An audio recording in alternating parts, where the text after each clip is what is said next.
Okay, I'm asked to do a welcome to everyone who is attending this event through their screens at home, at workplaces, from various locations. Thank you very much for being with us on this. What we think is a very important discussion, and we hope that you will interact with us through questions during the event, and especially after the discussion, to make this event more meaningful. My name is Aydın. I am in the Western Cape, busy with Turquoise Harmony Institute's work in Cape Town. This is part of our interfaith series, which aim at building relationships and contributing to understanding between different traditions. And we hope that on this important topic, which is how faith traditions respond to the calamities, we are very keen on hearing from different perspectives, how each perspective sees the notion of calamity and how the faithful people should respond. So basically, my job was just to say welcome, and Yashika will then take over, and she will facilitate the discussion for the rest of the session. Yashika, it's up to you. Thank you very much. Thank you. I'm actually in an edit suite at the SAPC, so it's quite busy, but I'm happy to be here and to facilitate a very, very important discussion. I'd also like to thank all our guests who are here today, and I would like each one to introduce themselves before we continue.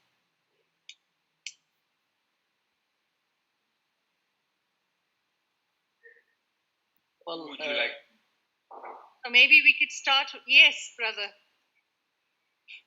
Okay, I am Pravesh Hurdeon. I am the chairman of World Hindu Foundation. I am based in Durban. Welcome, Pravesh. Thank you.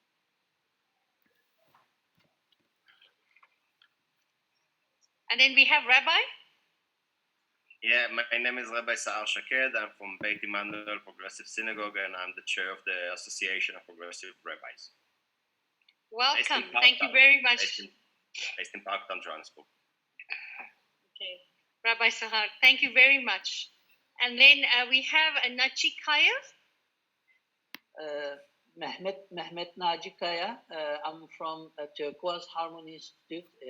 I'm based in KwaZulu-Natal, Durban. Thank you very much. Thank you for this opportunity and welcome. It's a pleasure. Thank you.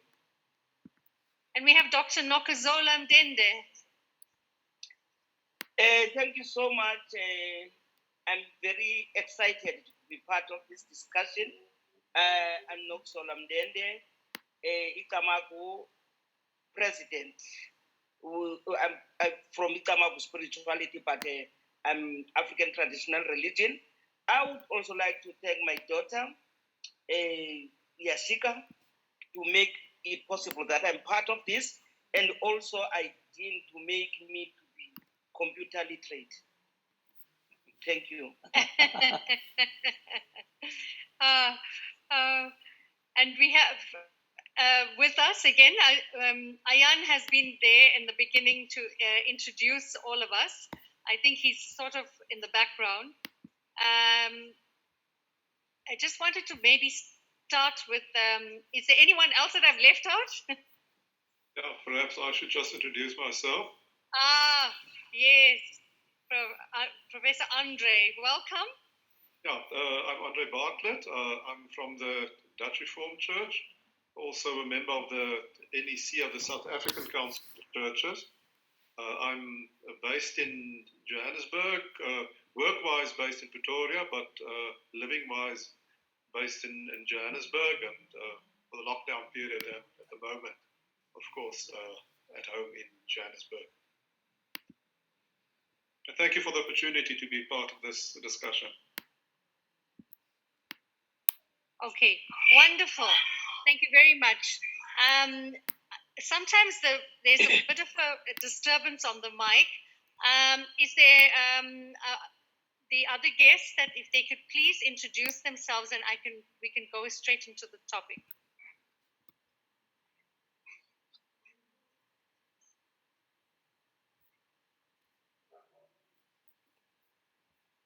I think this was all, so we can start. Okay. Oh, all right. Thank you. I didn't. I think the fact that we are brought here today is very, very important. It gives us the opportunity to explore religion holistically and to also foster deeper understanding around issues like COVID-19.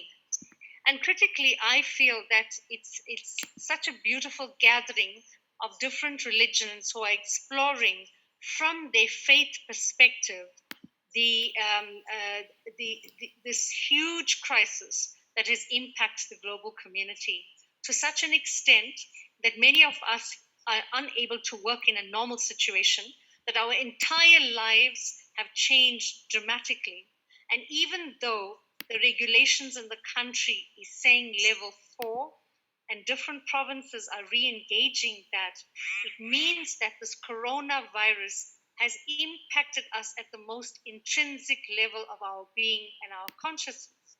And perhaps the first question that one could ask from the different religions is there a cosmological view around diseases?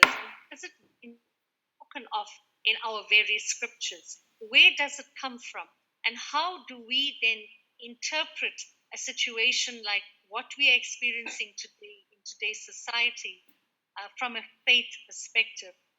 And I would like, firstly, for us to examine the issues around cosmology, faith, the evaluation of our natural, the events that are happening around us, and our relationship between humanity and nature.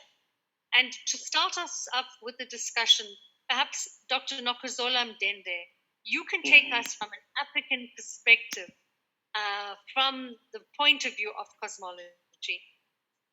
Hey, okay, thanks, Yashika. I thought I'll be the third or the fourth, but it doesn't matter. When, from African traditional religion, when we talk about a human and nature, human is also part of nature. So between these two, there must be that connection, that relationship, that respect between them and nature. And again, there are different levels of nature. That is why we respect the ecosystem. So for this to happen like this, but now let's come to, I don't know whether I'm rushing, let's come to the natural disasters. There are disasters that are natural. There are disasters that are caused by something wrong with the ecosystem. Like if you find there was a time when there were locusts that came and they caused some diseases, they destroyed crops and so on and so on. And there are disasters that are made like a dough when you put too much yeast in a small flour. Definitely there will be a disaster there. But that is why we respect those different disasters, and we also try by all means to find ways to react to them. That is why we are saying when it comes to the natural disasters like the tsunamis and so on, there is a way where we say we must mourn that period, because we believe that God cannot deliberately destroy his children. So something has gone wrong somewhere. I don't know whether I should stop there. And I think a lot of traditions and beliefs will agree that it's a time of questioning. It's a time of examining who we are. It's a time of looking at our relationship with nature and the cosmic divine. in whatever name and form we attribute the divine reality to be. And so we have to seek solace, and we have to seek our different faiths. So the question around the idea on cosmology or the relationship of a deeper science, to the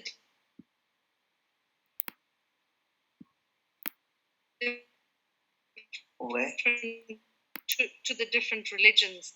And Rabbi, from your perspective, why me now? It's appropriate to go to Hinduism now. Seriously, it's appropriate to go to Hinduism. How come, Rabbi? No, seriously, from the point of view of humans and nature and that's fine. That's not a problem. I think each one is getting their share, which is no problem. I think we'd like to hear the different perspectives from the Abrahamic traditions, the Eastern traditions, the indigenous knowledge systems. So it's wonderful to have that variety. If you want, I could go to the Hindu and then come to you. That's not a problem. It's more appropriate. I can touch about it. Why? Wait, let's do it first. Okay. So, Mr. Hurdeon, namaste. All right. So we've just heard a wonderful explanation from the African religious perspective in terms of the relationship and the interconnectedness between man, nature, and the divine principle, and how, even if we share it from a perspective of Velingangi within the perspective, or is it diametrically opposite? What is it that we would like to hear from the Hindu perspective around our relationship to nature, and in terms of understanding where we are today with the virus? Namaste to all. The meaning of that you will be aware is the divinity within me honors the divinity within you. That is actually the basis of Hindu Dharma. We say popularly known as Hinduism. Doesn't matter which word we use, but we are all referring to the Hindu religion. In order to understand where Hindus and how Hinduism fits in this entire thing, I'm glad that a topic like this has started with where do we fit in the entire cosmology of it? Because it's understanding the big picture, then only we will be understand how these events that we call catastrophic occur.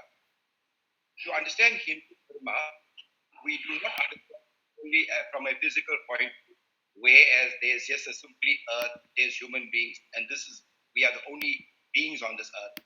Actually, there are many, many universes. Just to mention that these universes and these cosmos that pervade this universe are one of many, many that exist. And we are the same energy that exists in all these forms.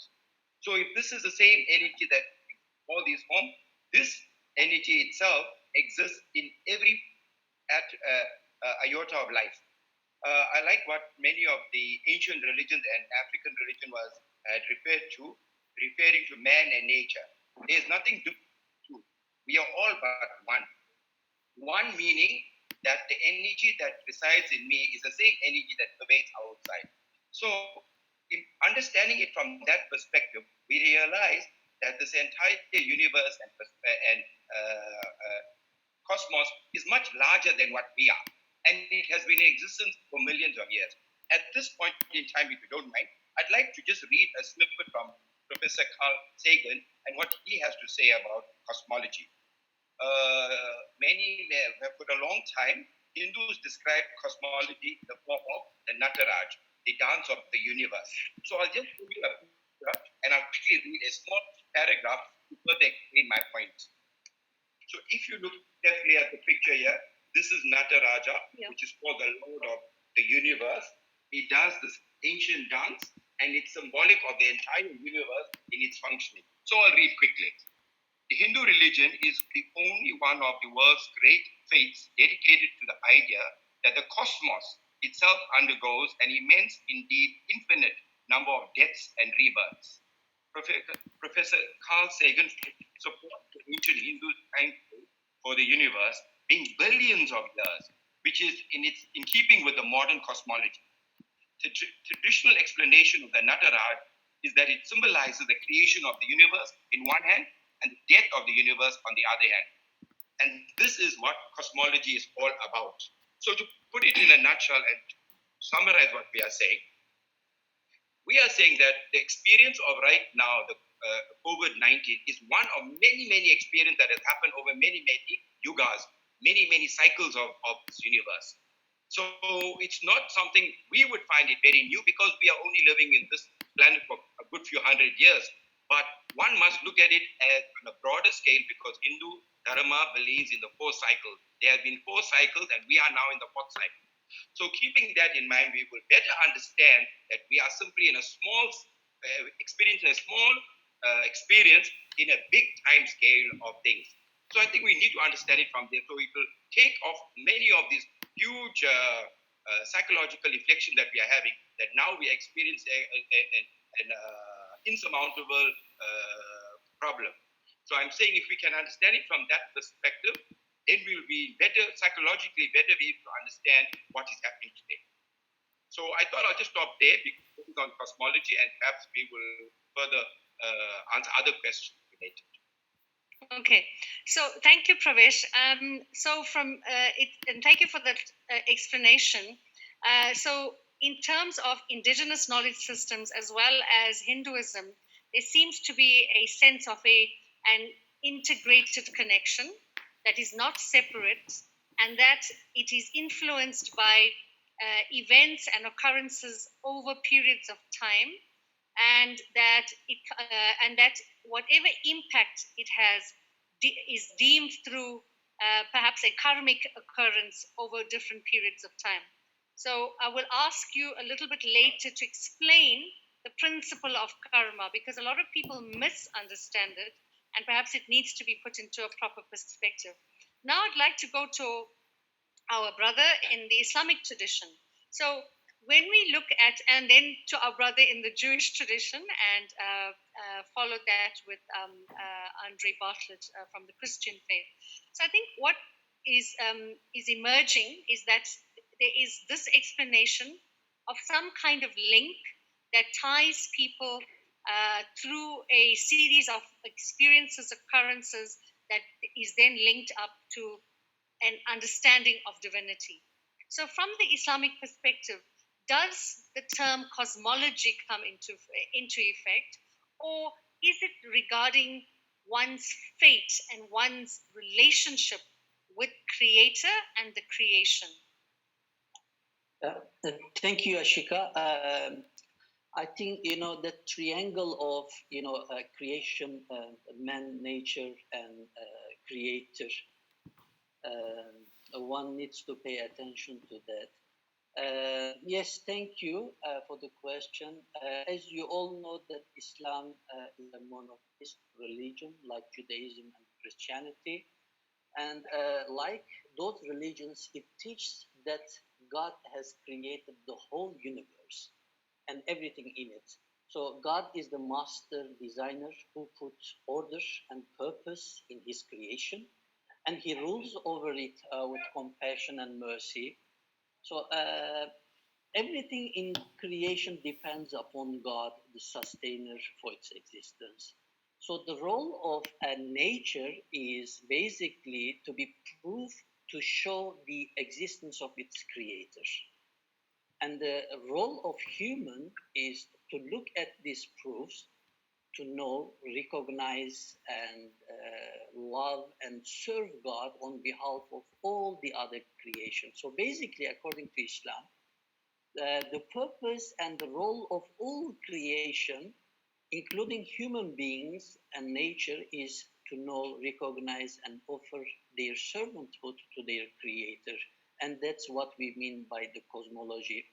So in Islam, I can easily say that, we see the universe and cosmology as, or the universe, in the form of a book, which was written or created by God. Nature is like one page, is like a page, and we are, as human beings, are like the words of that book. And at the same time, human beings is the one who reads and contemplates on that created books. So basically, Islam sees all the created things such as humanity or nature as servants which fulfill their assigned purposes by serving God Almighty.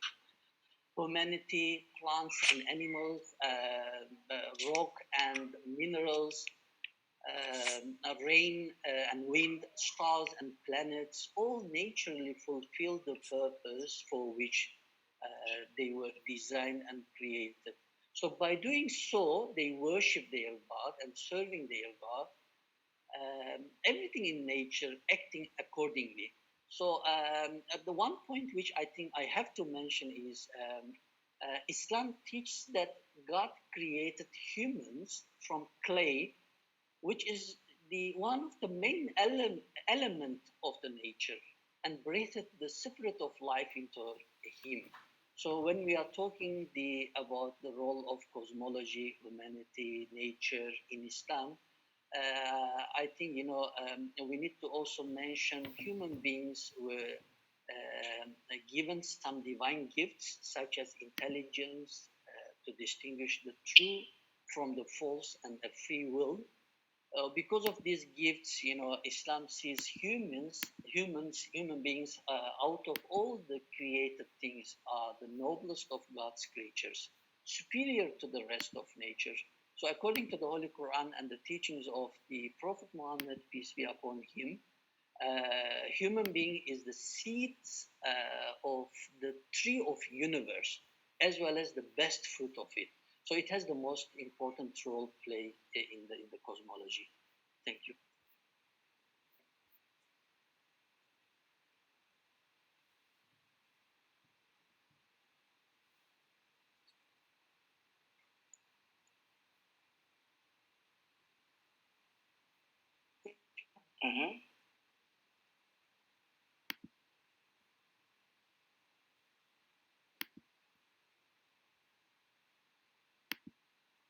We seem to have lost Yashika. Maybe I can just come in and can we ask Professor Bartlett to take over and speak on the cosmology, so we can give Yashika some time to come back. Yes, thank you. Rabbi, is it fine if I go before you then? Go before. Okay. Yes, I think the Christian position on cosmology would be the simple statement that God is the creator of all that is, and also as my Muslim brother said, the compassionate person, the God that is involved in creation, and as the compassionate God. I think the basic faith statement would be that God, as creator of all that is, the question would be the question of the purpose of creation. The purpose of God via his creation is the flourishing of life in creation, and that includes the flourishing of human life, but also the flourishing of all life. And then the other part of it would be where does the human beings fit in? Of course, they are part of God's creation, but human beings also have a responsibility, a God-given responsibility towards creation. And human purpose links with God's purpose. The human responsibility links with God's purpose. If God's purpose is the flourishing of life in creation, that is also the responsibility of human beings within creation to further the flourishing of life in the universe, flourishing in life on earth, also flourishing of human life. My question and my point of entry into this whole discussion would be less on the level of cosmology, but more on the question of where does God fit into all of this, specifically looking at the current crisis with regards to the virus and the situation that developed out of that. The question would be, where is God in this? And then the question is, where do we have to be? Where do we find ourselves in relationship to this crisis? But from a Christian position, there would be different answers and different perspectives of where is God in all of this. Some people would put God as the cause, say, for example, of the current crisis, that God is the cause of that. And some people would say, from some perspective, would say God is the cause, causing it as kind of a punishment, or he's causing it as the kind of a warning or as a sign of something that he wants to bring to our mind. I think the basic Christian position would be less to talk of God as the cause of the current situation, but more of God, to say that God is in solidarity with his creation. Instead of focusing on God as the cause, it would be more of God as being in solidarity with his creation, and specifically in solidarity with the suffering in creation. And then the question would be, but what is the meaning of all of this? The meaning of all of this is to say, well, how do we find ourselves on the side of God? If God is in solidarity with his creation, and specifically in solidarity with the suffering in creation, the meaning in it all would be that we should join up with God. That our human solidarity should be a reflection and a mirror of God's solidarity. And then looking at the situation and say, what does it ask of it? What does it demand of us?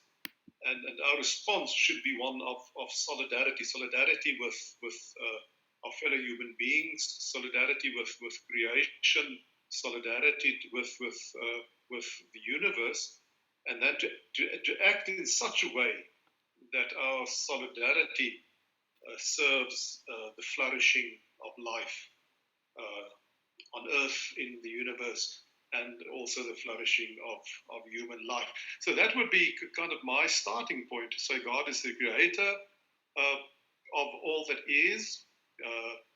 The purpose of God's creation is the flourishing of life, and that's also our responsibility to be co-workers of God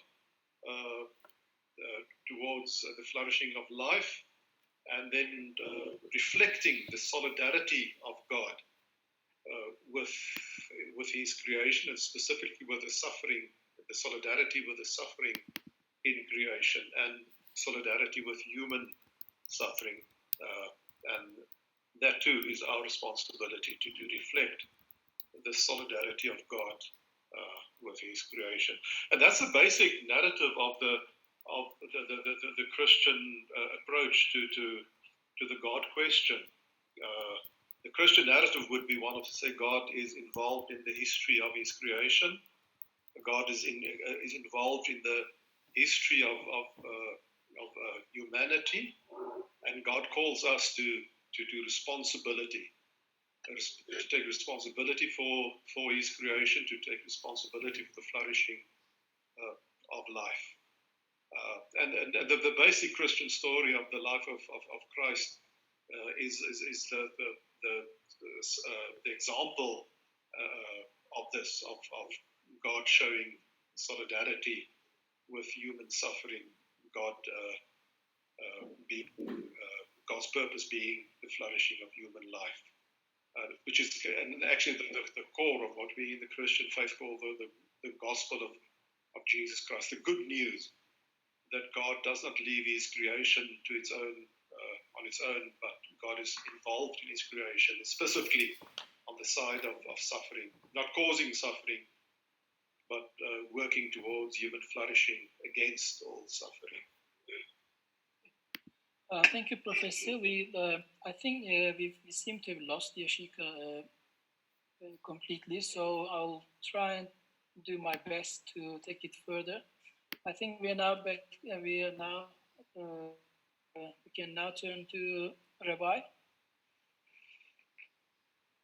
Yes, we heard you. Okay, thank you, friends.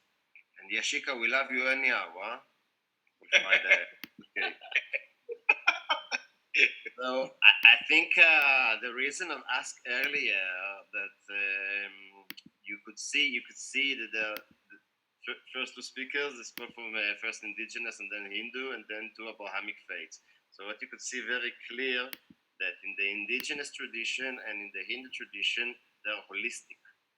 Okay, they're holistic. One is inside, the outside, and we are one. In the Abrahamic tradition, that is not the case because there's God and there is the creation, and God kind of bridges with His word or with His example of the prophets or the life of Jesus. It doesn't matter if it's a people that coming into covenant with God, if it's by the life of Jesus or is it by the community of faith of Muhammad. The idea is that God mediates His will by a book, and then nature is kind of it's about humans and how they walk around it, and then it's the human layer, let's say, and the humans have the agency to walk on the nature.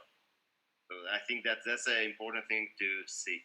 And what symbolizes that from the cosmology point of view is the numbers move from number 7 to number 8. So number 7 is the kind of holistic number of nature in his harmony, like the Shabbat, like the 7 times 7, which is the counting of the Omer, leads us to Shavuot, Pentecost. Pentecost is 50. So that's the Jubilee, 7 times 7 plus 1, 7 times 7. This is like the perfect order of nature. Then there is the human layer, that's the number 8, like the circumcision, which is done in the 8th day, like the dedication of the tabernacle done in the 8th day. 8 is like the human layer on that. Now, God interferes in history. And there isn't anything that doesn't come from Him. That's the basic perspective of the faith.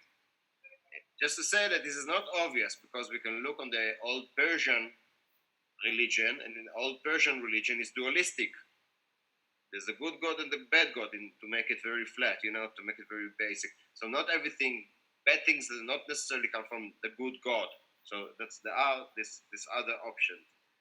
And plagues are coming within this notion, mainly in the biblical world, as a punishment. But I want to say generally, it's like obviously that such things are coming from God as well, because there is providence, hashgacha, and there is a general providence. God sees everything, and there is a private providence, what you are now seeing and doing. And this is when the place of the community of faith comes to be. So what we're asking the question of suffering. We're asking, does the judge of the whole earth will not do judgment? We're asking, how come that there is bad things coming from Him? And now I want to address the point of calamity and to share with you something about Jewish time. Because from the Jewish point of view, it's always a calamity. It's not like there is a normality, and then sometimes there are calamity. The Jewish understanding is that we are in exile. And that's where we are. That's what's happening now in 2000 years and further. And I just want to say, by the way, today is the Israeli Independence Day.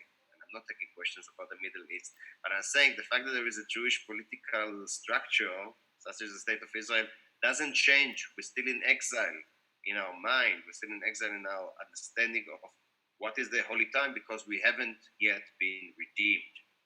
And it's not we alone that are in exile. The Shekhinah, the divine present, is in exile as well. And we are accompanying it. We who live in this world, we are the one who are the workers who are preparing the world to come. So this word is seen as the word of absence and disguise. Absence and disguise. This world is the valley of shadow of death, when terrible things are happening all the time, more than we can endure and more stories than we can tell. So in that sense, Judaism, people think Judaism is an optimistic faith. And in many ways it is. It believes in life and it has a way to very rich way of life. But in that sense, it's very, see the reality for what it is. This world is almost the worst of all worlds. The only good thing you can say about this world is that it can still be redeemed. How? Via repentance. It's like this is the worst world that can be. The only thing that you can do say about him that he still can heal that via the repentance of the human beings. And then, indeed, this world is broken, but it can be healed, it can be fixed. This is the idea of tikkun olam. Maybe you heard it, tikkun olam, healing the world, fixing the world. There is Africa Tikkun, a famous organization, and so on. And this is our task as individual and as a community. And this is, in a way, the messianic complex that Judaism has in it and brought via Jesus and other to the whole world. That not only by Jesus and the apostle, not only that the world needs redemptions, the world needs redemption. We are those who have the agency to redeem it. We as a community of faith, who is in a covenant with God. So this is what Christianity then took. There is the community of faith, but it's not around the Torah and the ordinance, but it's around the figure of Christ and his story. And later on, in the Muhammad tradition, there is a channeling of a holy book, and then this is the community of faith. And I want to, from here, I want to go to what is it that we do? How is it that we address the situation? So from the point of view of Jewish history, it's just an interim between calamities. This is how history seems to choose. We are now in some interim between calamities. Thank God we are fine now, and it can always change. Rabbi, can I just come in? My next round of question was going to be around the human agency. Okay, so let's get So maybe you can continue, and also speak to what is the role of human agency in all this?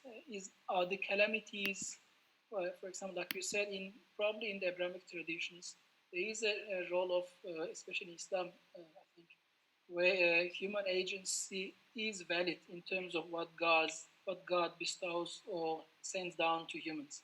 So can you speak to that? So we go.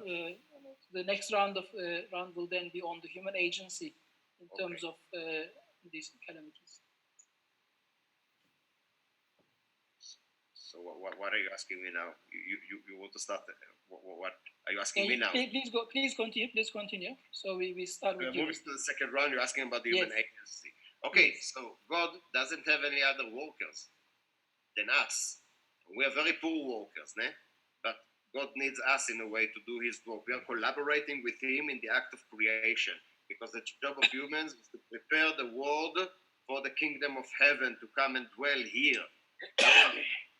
So in a way, because those are very beautiful words, I just want to say a few words. How does it look in the reality? Because for me as a congregational rabbi, I don't want to leave it hanging in the air.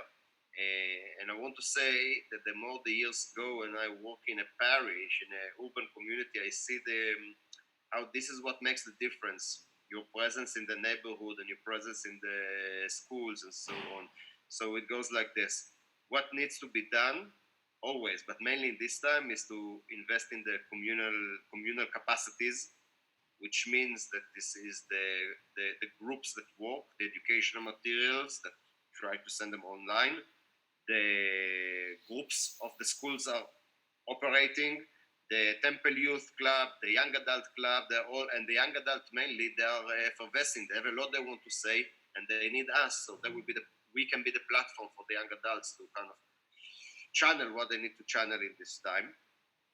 And then all the acts of community building. So I'm saying, it's like I say, preparing God, the kingdom, but this is how it looks like. It looks like community building, care, making sure that the care team looks on those who are struggling, those who are elderly, those who are sick. Then there is the whole communal kind of area of people who just have the same interests. There's the book club, there's a recipe club, there's that, but there's also the Talmud club, those who study Judaism, those who study all kind of things. We have a yoga group doing that, and so on. And each culture and its own culture. So we are kind of enhancing and giving gravity, because in a way the fear is people getting lost, they are disorientated. So we're saying we are here, we provide for you gravity, you can come here and be enhanced. It doesn't matter which spiritual tradition, that's what we do, and working with Theta networks, making sure that there's the knowledge and the skills, the know-how and the values that we share. We not only spreading them, we making sure everyone comes with us, because now there is a transformation. I'm saying it's time of redemption. What does it mean in times of redemption? It's time of transformation. So transformation, it means that we have to come everyone with us, not a few lucky people who are more equipped than others. They manage and they go to the other side. No, everyone comes with us. And the prophecy is talking about cosmology. So there's the Genesis and everything. Then like what's the future is that it says Mal'ah haaretz de'ayet Adonai kemaim leyam mechasim. The knowledge of the eternal will fill the earth like the water covers the sea. The understanding of God, the knowing of God will be all over. There won't be gaps. Everyone will kind of see it eye to eye. And this is the ending point. It's like the word which is redeemed. And obviously there won't be war and so on. But how do we get from here to there? It's our job. We are God's worker. So this is where the communal structure and the know-how and all those institutional things, they are coming to place. And they are holding the people together. You want to pray, that's what we do. You want to learn, that's what we do. You want to volunteer, that's what we do. Teenager, that's what we do. Youngsters, that's what we do. We are here for you. So with that, I will conclude. Thank you very much, Rabbi. And can we now, this time, we can move backwards. And we can go to Professor Bartlett to respond to the notion of human agency in such times of calamity. In terms of, in other words, do humans' actions matter? What comes down on them? Yeah, thank you. Would it be fine if I do a share screen, if I put something on this? Absolutely. Because that'll help me in. I've just got to get it. Well, you're a professor, so you love to work with slides. Yeah.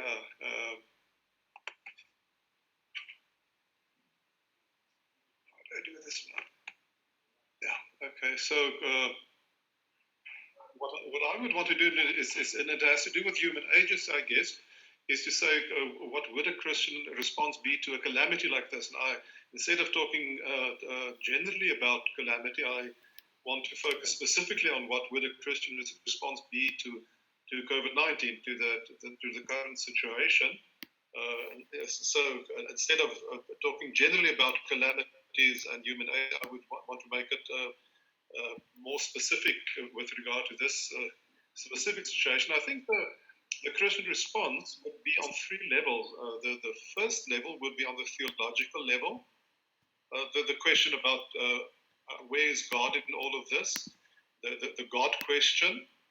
It would be on the Christian response would be on the emotional level. How do you respond to the experience of human beings in this calamity, in this situation? And then a third response would be on the material level.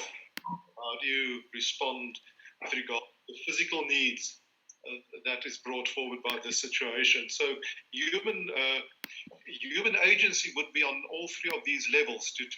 Human agency would be to struggle with the theological question of where does God fit in all of this, and what is the meaning of a calamity like this, and how do we assign meaning to a calamity like this?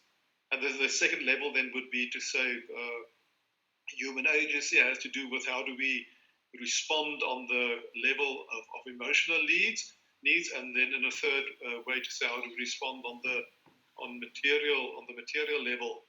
The theological question has basically to do with the question of where is God in this, and I've already referred to that. And there would be, as I said, there would be different approaches to this question, so different answers to the question. And the other question would be the question of what is the meaning of this, of how do we assign meaning to what is happening. The basic Christian response to both of these questions, and I've already referred to that, the basic Christian response would be to say, well, God is in solidarity with creation. God is in solidarity with the universe, and God is specifically in solidarity with this suffering of humanity and the suffering of creation. In Christian scriptures,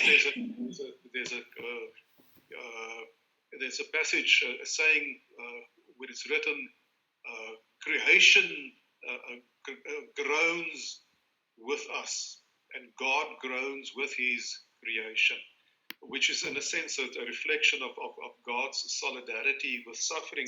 And as I've said, the story of Jesus is understood in Christian tradition as the ultimate sign of God's solidarity with suffering. God standing on the side of suffering humanity, God on the side of the suffering in creation. And then if we ask the question, what is the meaning of all of this? The meaning is assigned when we as humans stand in solidarity with each other, in solidarity with creation, and specifically in solidarity with the suffering in humanity and the suffering in creation. And doing that as in the Christian tradition, we refer to the issue of discipleship, following the example of Jesus Christ, taking his solidarity as the model for our solidarity, being in solidarity with people who suffer, being in solidarity with people that are marginalized, being in solidarity with God's creation. So that would be on the theological level how human agency would be understood. To say, we ask the question, where is God in all of this? How do we follow the example of God, and how do we provide meaning to it? And we provide meaning, as I've said earlier, when we promote the flourishing of human life and the flourishing of life in creation, in response to the suffering that we see around us. This is the second question, as I said, was the question about how do we respond on an emotional level. And I think in a situation like the current one with COVID-19, we have to say that what people experience is trauma. And trauma, I have a definition there. We say trauma occurs when a sudden, extraordinary external event overwhelms an individual's or a group's capacity to cope with and master the feelings aroused by the event. It occurs when the person fears for his life or somebody else's life, and when the individual feels helpless. I think this is a very good description of where we find ourselves in the moment. We're in a situation where we feel overwhelmed. We have different feelings that are aroused by this. Fears of people fearing for their life, fearing for someone else's life, feeling fear for about what is going to happen with the whole of creation, and based and what we, from a Christian perspective, what we experience is when we have to do with trauma, we experience grief, and grief means that there's things that we have lost or things that we miss. Grief is part of the process of healing. We experience a communal sense of grief at the moment, and also anticipatory grief in the sense of what is going to happen. Where is all of this going to end? Now, the kind of things that we need to deal with when we say we respond to, on an emotional level, providing support to people, is to understand that their grief takes on different forms. It takes on the form of fear, the form of anger, anxiety, depression, all those kind of things. And from a Christian perspective, we would say our responsibility, if we have to promote the flourishing of life, is to help people to deal on an emotional level with this whole issue of grief. We promote flourishing in life by providing support to people who are suffering, people who are experiencing grief, people who are experiencing trauma. And that's what we see in the Christian community at the moment, is various church groups and local communities try to deal with this. How do we support each other? How do we support people that are experiencing this trauma? and going through and all the signs of the grief associated with it. And then, of course, the next level would be to say, how do we respond on a material level? The human agency will have to do with a theological response, a response on a theological level, response on an emotional level, taking responsibility for people that are in trauma, but it's also to say, well, how do we take responsibility on a material level? And that has to do with the physical needs of people that we see around us. As from a Christian tradition, we would say we can't be blind and deaf to the physical needs around us, the physical need that people have of shelter. There's a lot of, I live in Johannesburg and I work in a community where there are a lot of people that are homeless or semi-homeless in need of proper shelter. We see around us the needs of people, material, physical needs, the need of food, need of security, need of, in this specific situation, the need of health, to stay healthy. So all of this would be part of how we would understand human agency. On the one hand, trying to answer the theological question, where is God in all of this? How do we understand the solidarity of God with His creation, with creation, and the solidarity that comes as our responsibility, human solidarity? It would respond on the second level. How do we respond to emotional needs that we see around us? How do we provide support for people? That's normal. I think most of our religious traditions work with that we gather so that we can form a community of support. I think if we talk to each of the traditions that are represented here, each one of us would say, well, in different ways, we all do this. We bring people together in community so that we can provide the kind of support that people need to live a life of significance in the midst of all the suffering around us in the specific situation as well. And then if human agency would in the third place be seen on the material level. How do we respond to the physical needs around us? And part of that would be see, how do we respond to the need of creation? What do we see around us? How are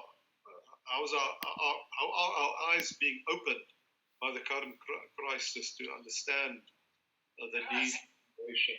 And our response should be on that level as well. Thank you very much, Professor. Yeah, thank you. I would like to then move to Mehmet. So we go on to third Abrahamic faith. If it can be we are almost about 50 minutes from the time we started. If we can wrap up this discussion within 15 minutes or so, I think for the sake of the viewers, that would be nice. So let's go to Mehmet quickly on the human agency and then. Thank you, Aydin. We as Muslims believe that God created the universe and continues to actively govern its affairs. So this would mean the emergence of the virus Covid19 virus or Covid19. Oh, it doesn't really matter, how we name them. Is an active creation of God. So everything happens within the eternal knowledge and will of Almighty God. So we are very connected with the universe. And in Islam, we see the nature of natural laws as the creation of God and which needs to be obeyed. So according to the Holy Quran and the teachings of the Holy Prophet Muhammad, peace be and blessings be upon him, yes, I can easily say that we are connected to natural events, and it sometimes happens due to our negligence or poor performance and not doing our duty in the right way. So it is strongly connected. Almighty God has placed physical and moral laws in this universe, and He allows suffering or sufferings to occur when one or more of these laws are broken. So physical laws are based on cause and effect system in Islam. So sickness, for example, comes if some laws of health are not observed or violated. Building collapses when architectures and building laws are not placed in accordingly. You will fail your school if you do not pay attention to the rules and the regulations or don't study enough. You will not get fruit, if you do not look after your trees or and preserve them. So auto accident, car accident, motor accidents occur when traffic laws are not followed. So I can say that there is a very strong relation between the human's action and natural events, disasters, etc. But the most important thing is the creator of the results is Almighty God. Thank you. Thank you very much. So can we now go to, okay, can we ask Pravesh to contribute on the human agency? Thank you very much. So, what we need to understand the nature of man. From a Hindu point of view, we are spiritual beings and we are innately consciousness. This concept of understanding the consciousness is very important because it's fundamental in understanding the nature behind man nature. So I just want to clear up this idea about God. Sometimes Hindus, people believe that they have many gods, etc., and others are monotheistic. Actually, I think we all are referring to that one supreme, perhaps it's called Almighty, merciful, etc. But it is that one supreme energy that permeates every iota of the being, every corner of this universe. I think we are all referring to the same thing. The only difference in Hinduism, for us to understand this very complex concept of God, it is manifested in many ways for people to understand. And as soon as you understand it at lower level, you can raise to a high level of consciousness to understand this idea of God. So I just thought that was very important to put it in perspective. Let's speak about human beings. So Hindus and Yashika mentioned something about karma. Many people understand karma is that I slap you, then you must slap me back because that is what karma is. It's not as simple as that. Unfortunately, people have reduced it. The theory of karma is based on every aspect of your life, your thoughts, your words, your actions, everything about yourself and how you give off these vibrations is a return of that.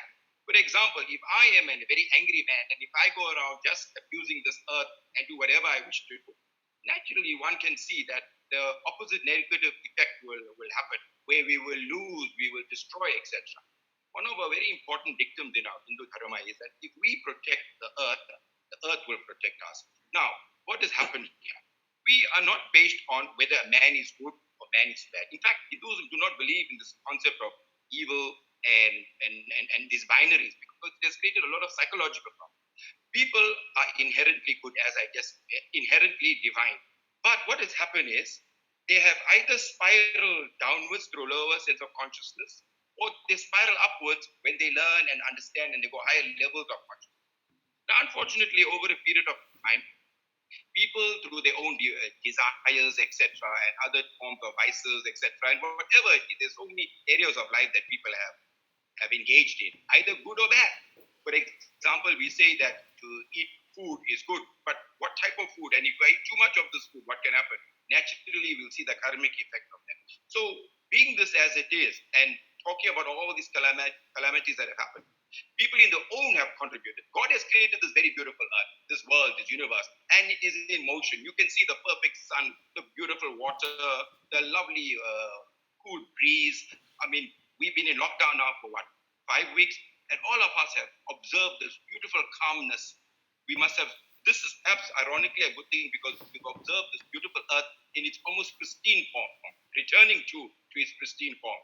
So God has given us, and He hasn't really given man. Man has evolved, as Hinduism and modern scientists believe that man has evolved to a higher level of consciousness.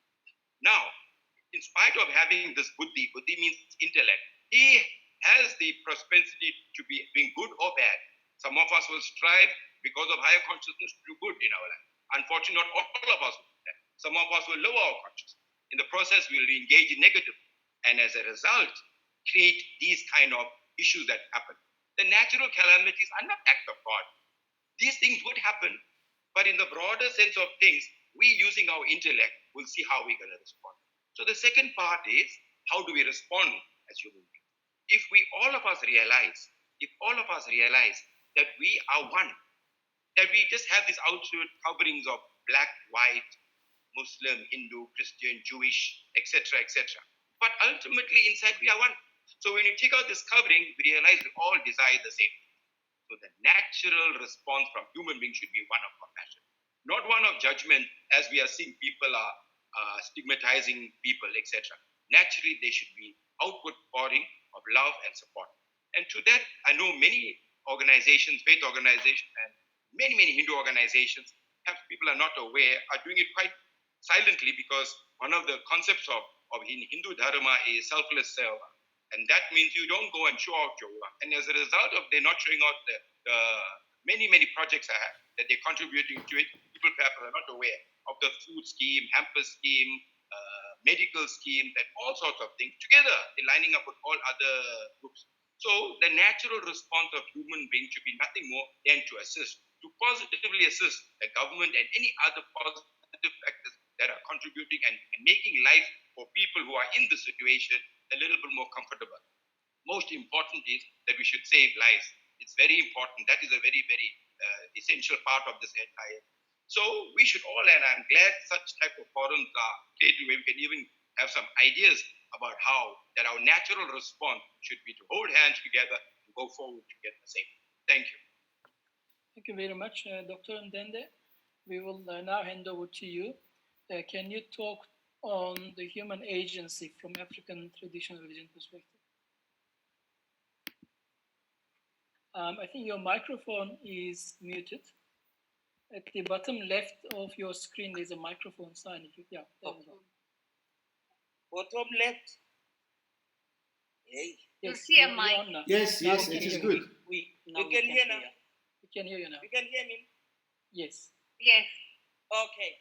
I think one thing I want to share with you is that, unfortunately, when people look at African traditional religion, they see all the bad things that they created themselves.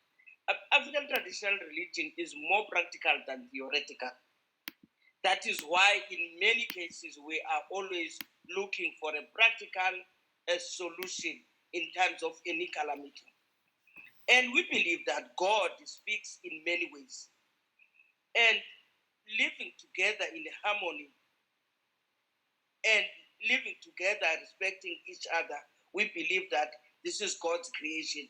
But unfortunately, human beings themselves, they are the ones who break that ecosystem. And when they break that ecosystem, the human beings, they take that advantage. That's because we are created not like other living organisms. So they take that advantage to break the ecosystem. For instance, if you can look at in the beginning, where there was ice in the Arctic Circle and Antarctic Circle, we didn't have much of what we are having today. What we are having now. Now it's because of the action of human beings, thinking that they are the ones that are better off than other creations. We can also look at the mining systems, because now we have decided to dig down the soil, and we find now that we are having more calamities because of that people being drowned by the soil. So that is a disaster. But that disaster, the initiator is human being. And the very same human beings, they are using the laboratories to test whatever they want to test, that they are more superior than the others. And something goes wrong, and this affects everybody. So we must understand there are those that are natural. Well, when we say they are natural, a lion would eat a human being. Well, that is natural. But when it comes to what we are having today, most of what we are experiencing today, these bad weathers and this and that, is initially because of the misbehavior of human beings. And that is why I'm talking of the eyes and laboratories. And with us, we are saying, for instance, I was very happy when the government suggested that there must be very few, I'm talking about my tradition now, there must be very few people in the funerals, and there must be no food, and there must be that. Now, when my people were fighting with the government, saying that they are destroying our tradition, I said, no, you are getting it wrong. This is not our tradition. We never had night vigils before. This is our indigenous way of conducting funerals. But human beings came with all these other things. That is now the viewing of the body and so on and so on. This was never done. The body was viewed to identify by the elderly if this is the right person. Not this show that we are finding today. And now you find that now, because this is an infectious, so contagious, and most people now are not allowed to view the body. So this is not our spirituality. This is not, it's something that came in. So if now we're talking about practicing the indigenous way of life, we're not taking people back. What we are doing, we are making more connections with what God said to us. And also, even with the question of African religion, we believe, as my friend from Hinduism is saying, we believe in the Creator, we believe in God. As long as us as a community of faith, we see the different levels in other people's beliefs. As long as us as a community of faith, we monopolize the Creator as if others don't have. So I think we must sit down as a community of faith and discuss it on an equal level, because we are all by God, irrespective of race, color, gender, geographical locality, and so on. So we are one, and when we are one, we must not disturb God's nature. When we are one, people's religions, and when we are one, we should respect the ecology. Then, by so doing, we will definitely restore our dignity. And in African, lastly, in African traditional religion, when there is a natural disaster, now we see that God, I said God speaks in many ways. We see that God has spoken. And when God has spoken, there are practical ways where we have to appease God, to say, we are sorry. So we must not be shy to say, God, we are sorry. We didn't know that we're making a mistake. We were controlled by our greed.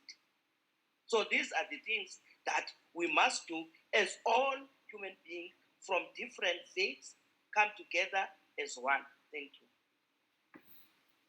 Thank you very much, Dr. Mdende. I think what I would like to do now is to go around again and ask for everyone within 30 seconds or so to say either a prayer or a closing remarks, which would be a word of support for the people of faith. And I see now Yashika is back with us with a different name though. But so maybe I'll ask her to. I'm sorry, I had to step in your shoes, so I hope I didn't do injustice to you. I did listen to quite a bit of the wonderful conversation, but I must apologize. We have different Wi-Fi areas here, so I was completely lost for at least about 8 minutes. So I am humbly apologize to everyone, but I really enjoyed what I've listened to. I think I come in when Andre Bartlett spoke, and I liked his presentation. I think for this type of exercise, it's good to put things onto PowerPoint so it's easy for people to refer, and also for us to learn each other's religions better, because we'll be able to, hear and share so much more. But thank you again, and very quickly, it's an important subject. It was very, very good to express that we actually have so much more in common than difference, and that commonness brings out our compassion to what is happening today. We should say we should not ask that we should be judged or that it is your karma. No, not at all. We should rather ask, what can we do to serve humanity? And I wish we continue with these types of debates and discussions so that we find the commonness amongst us all. So thank you very much for this opportunity. Thank you, Yashika. And like I said, let's go around and have a short closing remarks, or it will also be good if you can say a prayer in your own traditions. Then we will close up. This time I would like to go with the alphabetical order, if you don't mind. So I'll ask Dr. Imdende to go first. Okay, thank you. My closing remarks are that as humanity, we must meet together and find a common way of relating to the Creator, and also find ways of finding out where we have gone wrong, and find ways on how we can restore, because what is happening now is destroying God's nature, and also find ways on trying to reprimand each other when we see that that person is doing what is against God and is going to affect us too. Because the problem here, I can do something and it affects others negatively. So we are God's creation. Thank you very much. Thank you. Thank you. Professor Bartlett? Is it me? Yes, please. Thank you. Thank you. I'd like to conclude with the Shanti mantra, or the hymn of peace, which is a concluding prayer for all Hindus. I'll first do it in English and then I'll recite it in Sanskrit. I think it's very appropriate for a period like this, especially if it can bring some comfort to people. And it goes like the translation. O Supreme Lord, thy celestial regions are full of peace and harmony. Peace reigns on thy earth and thy waters, thy herbs and trees are full of peace. All thy forces of nature are full of peace and harmony. There is peace and in eternal knowledge.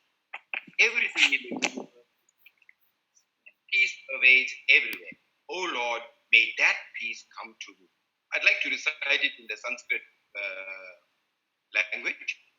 Om Dio Shanti, Antariksham Shanti, Prithvi Shanti, Apa Shanti, Oshadaya Shanti, Vanaspatya Shanti, Vishwadeva Shanti, Amma Shanti, Sarvavam Shanti, Shanti Reva, Shanti Sama, Shanti Redi, Om Shanti, Shanti, Shanti, Om Peace, Peace, Peace.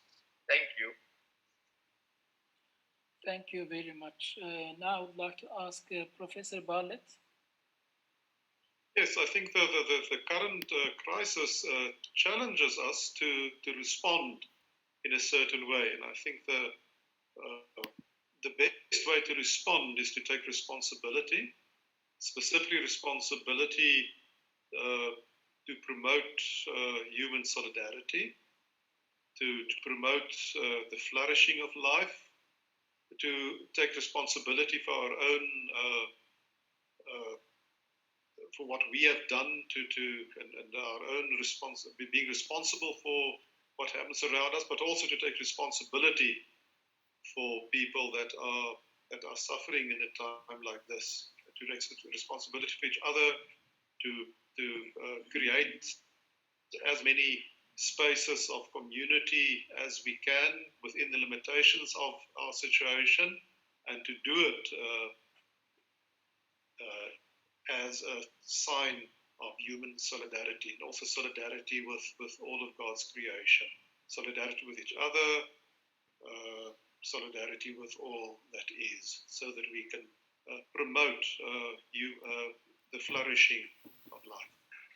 Thank you very much. I would now like to ask Mehmet to say either a prayer or a closing remarks?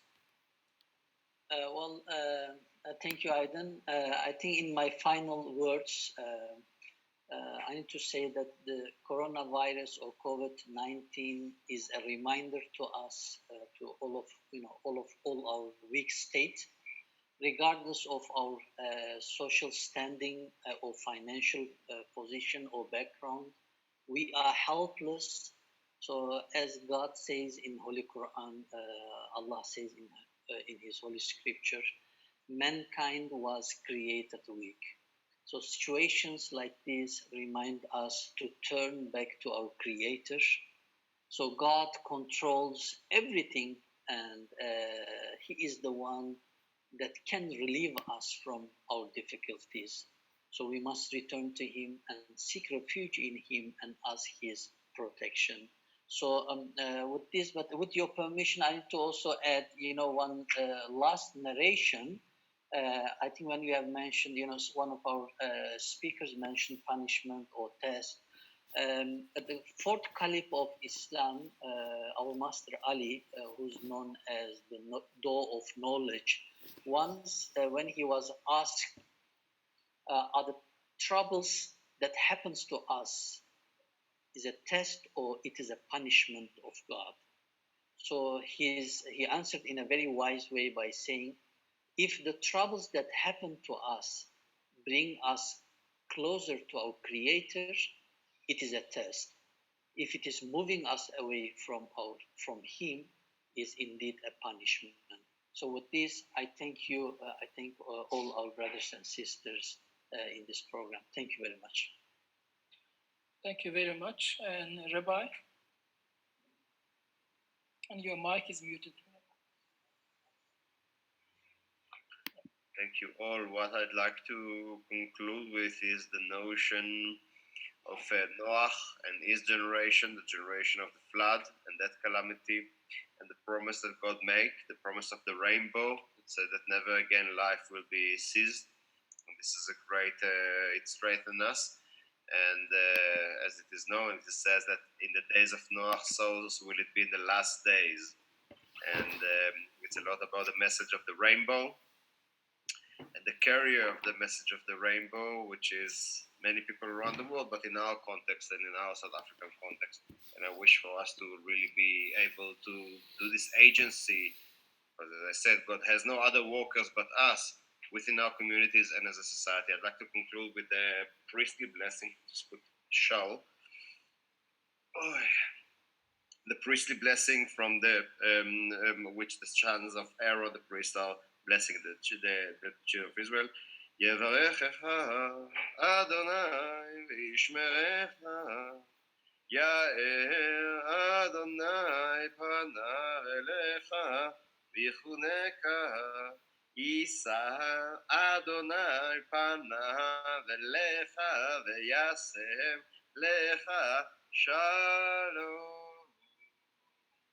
Ken yehi ratzon, so be it. Thank you. Thank you very much. Thank you all. Really, this was for your wonderful contributions. And I apologize to Yashika that no, that's fine. Invade your post. No, it was lovely to listen. Thank you. Thank you, and thank you to everybody who's been listening to us on various platforms. And I think when we do this kind of engagements, where we have representatives of different faiths, one important point that we always would like to keep in mind is that when we hear each other's perspectives, it's not to judge us, but to hear each other, because each